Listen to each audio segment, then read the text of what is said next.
Shalom, puji nama Tuhan. Perkenalkan, nama saya Nopli. Saya mahasiswa dari Sekolah Tinggi Teologi Rumah Murid Kristus. Pada kesempatan kali ini saya akan menjelaskan satu materi dari mata kuliah Sejarah PAK dengan dosen pengampu yaitu Pendeta Devi Barakati, dengan judul materi yaitu mengenai perjalanan dan ketahanan pendidikan agama Kristen dari Perjanjian Lama sampai masa kini, khususnya di Indonesia, lebih tepatnya di daerah Tanah Toraja. Sebelum saya menjelaskan bagaimana ketahanan pendidikan agama Kristen sampai saat ini, terlebih dahulu kita harus mengetahui apa itu pendidikan agama Kristen. Menurut Warner C. Gradow, pendidikan agama Kristen merupakan pengajaran dan pembelajaran yang berdasarkan Alkitab, berpusat pada Kristus, dan bergantung kepada Roh Kudus yang membimbing setiap pribadi pada semua tingkat pertumbuhan melalui pengajaran masa kini ke arah pengenalan dan pengalaman rencana dan kehendak Allah melalui Kristus dalam setiap aspek kehidupan, dan melengkapi mereka bagi pelayanan yang efektif yang berpusat pada Kristus Sang Guru Agung dan perintah yang mendewasakan pada murid. Jadi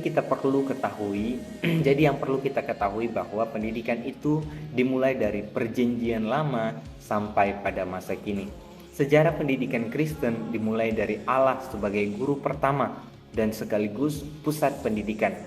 Allah mengajarkan dan menyatakan pendidikannya melalui nabi-nabi, penyair, raja-raja, dan diajarkan kepada bangsa Yahudi.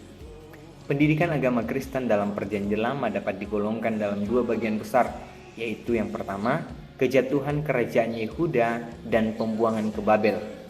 Dan yang kedua, dari pembuangan sampai ke permulaan gerakan Kristen, di mana pendidikan yang paling utama dan terpenting bagi bangsa Yahudi. Nah, objek utama dalam bangsa Yahudi yaitu hukum Taurat. Metode yang dipakai Tuhan ketika Allah mendidik orang Israel, yang pertama dalam Keluaran 31 ayat 18, Tuhan turun di Gunung Sinai bertemu dengan Musa. Kemudian yang kedua dalam 1 Samuel pasal 15 ayatnya yang ke-23 dan juga 2 Samuel 12 ayat 1 sampai 31, Tuhan pakai orang atau otoritas. Kemudian yang ketiga yaitu peristiwa alam dalam 1 Keluaran pasal 7 ayat 14 sampai ayatnya yang ke-25. Dan selanjutnya strategi pendidikan agama Kristen dalam Perjanjian Lama, yang pertama yaitu bercerita, yang kedua yaitu hukum yang berulang-ulang, yang ketiga yaitu perkataan, dan yang keempat yaitu dihafalkan.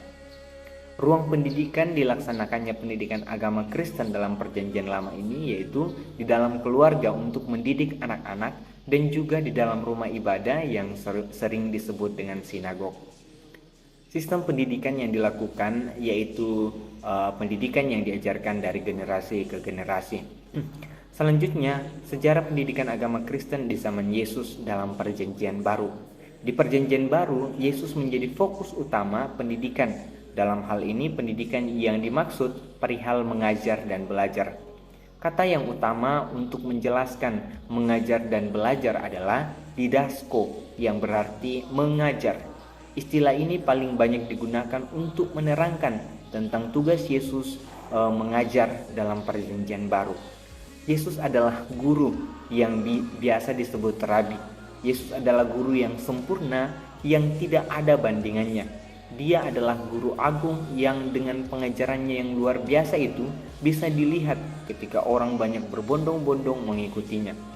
Metode pengajaran Tuhan Yesus yang pertama yaitu menarik perhatian dengan pandangan mata. Kedua, menggunakan ilustrasi dan cerita untuk memunculkan perhatian dan menjelaskan suatu prinsip dan ajaran. Ketiga, menggunakan metode ceramah dan khotbah, misalnya pengajaran di Bukit Zaitun. Keempat, menggunakan benda atau objek, misalnya anak kecil untuk mengajarkan kerendahan hati dan pohon ara yang kering untuk mengajarkan perlunya iman. Selanjutnya, pendidikan agama Kristen pada zaman Rasul Paulus.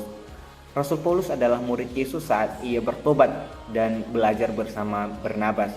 Paulus sebelum bertobat ia merupakan murid dari seorang yang bernama Gamaliel seorang tokoh agama Yahudi, di mana ketika Paulus berjumpa dengan Tuhan Yesus, kemudian ia menjadi percaya. Strategi Rasul Paulus dalam pendidikan agama Kristen, yang pertama yaitu pemuridan, yang kedua yaitu penginjilan. Nah, dalam pendidikan agama Kristen, metode yang dilakukan oleh Rasul Paulus yaitu berkhotbah dan melakukan mujizat. Selanjutnya, tokoh yang terlibat dalam sejarah pendidikan agama Kristen yaitu Martin Luther.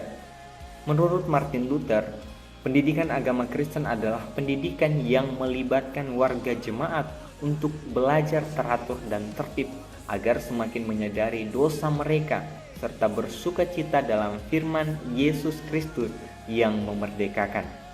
Selanjutnya, strategi yang digunakan Martin Luther dalam mempertahankan pendidikan agama Kristen yaitu yang pertama, strategi pembelajaran atau firman Tuhan, kemudian yang kedua, strategi penginjilan, kemudian yang ketiga, strategi menghafal, keempat, mengembalikan literasi Alkitab, kemudian yang terakhir atau yang kelima, Alkitab dicetak banyak dalam berbagai bahasa.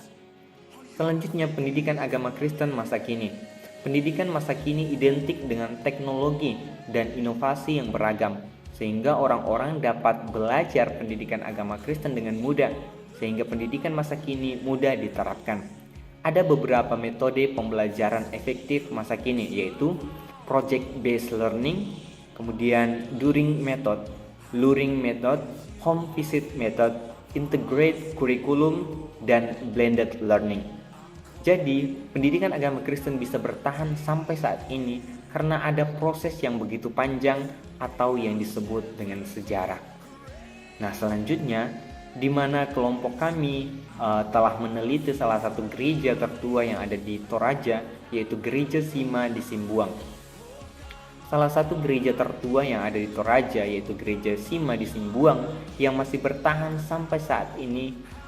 Gereja ini didirikan tahun 1924 sampai 1934 dan ditabiskan pada tahun 1935. Keunikan dari gereja tersebut yaitu bentuk-bentuk bangunannya yang terbentuk dari rumah adat Toraja. Gereja tersebut masih bertahan sampai sekarang, baik bangunannya bahkan ukiran yang ada. Yang berubah hanya atap, tetapi atap aslinya masih bertahan sampai sekarang, hanya dilapisi oleh atap seng. Dan metode yang digunakan pada saat ini sehingga gereja bisa bertahan sampai hari ini yaitu metode pengajaran dan penginjilan yang dilakukan oleh gembala-gembala yang ada di tempat itu.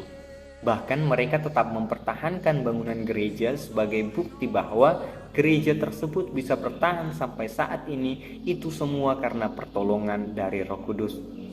Jadi kesimpulannya yaitu pendidikan agama Kristen bisa bertahan sampai saat ini itu karena ada proses yang begitu panjang yang harus dilewati, baik dari perjanjian lama, perjanjian baru, masa Martin Luther, masa kini, atau yang disebut dengan sejarah. Bahkan pendidikan agama Kristen bisa masuk ke Indonesia, terutama di daerah Tanah Toraja, itu semua karena pertolongan dari Roh Kudus. Sehingga pendidikan agama Kristen ini bisa berlanjut sampai hari ini. Puji Tuhan, inilah materi yang saya bisa bagikan bagi kita semua tentang sejarah pendidikan agama Kristen, bagaimana ketahanan dan metode pengajaran sehingga pendidikan agama Kristen bisa bertahan sampai saat ini khususnya di Tanah Toraja. Puji nama Tuhan, terima kasih, Tuhan Yesus memberkati kita semua. Haleluya.